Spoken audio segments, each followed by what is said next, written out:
আসসালামু আলাইকুম।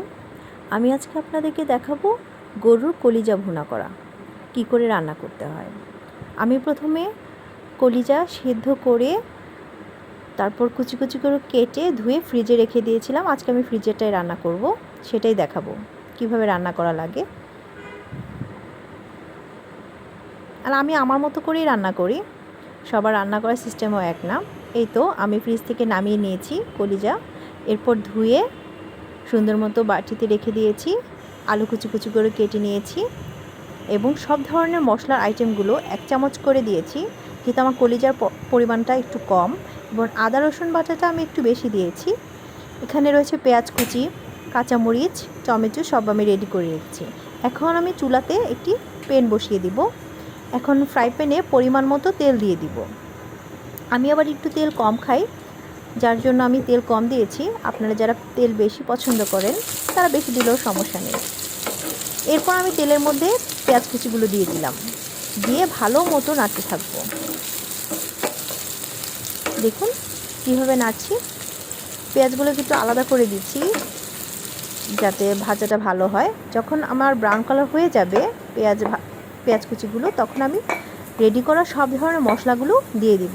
আর এই মশলাগুলোর মধ্যে রয়েছে আদা বাটা, রসুন বাটা, হলুদ গুঁড়ো, মরিচের গুঁড়ো, ধনে গুঁড়ো, জিরা গুঁড়ো, গরম মশলা, প্লাস গরম মশলা গুঁড়োটাও আমি একটু দিয়েছি।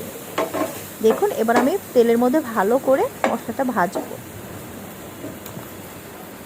মশলাটা যখন ভাজা হয়ে যাবে তখন আমি পরিমাণ মতো পানি দিয়ে দিব। এখন আমি পানিতে ভালো মতো মশলাটাকে কষাবো। মনে রাখতে হবে যত ভালো কষানো হবে তত তরকারিটা মজা হবে খেতে। এখন আমি ভালো মতো নাড়বো।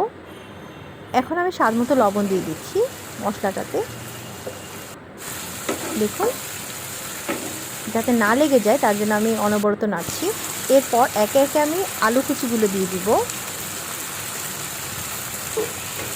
এবং সাথে সাথে কলিজা কুচিগুলো দিয়ে দিব। একসাথেই দুটাকে আমি কষাবো যাতে করে মশলাটা ভালো মতো ঢুকে।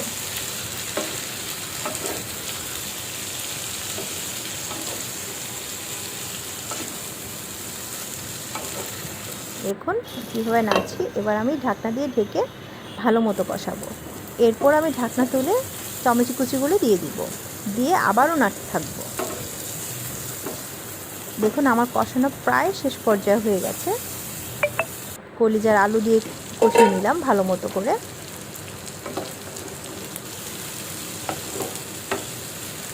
দেখুন কষানো হয়ে গেছে। এখন আমি আবারও পরিমাণ মতো পানি দিয়ে দিব। পানিটা এই জন্যই দিব যাতে আলু এবং কলিজাটা সেদ্ধ হয় ভালো করে। এবার আমি নেড়ে চেড়ে নেব একটু।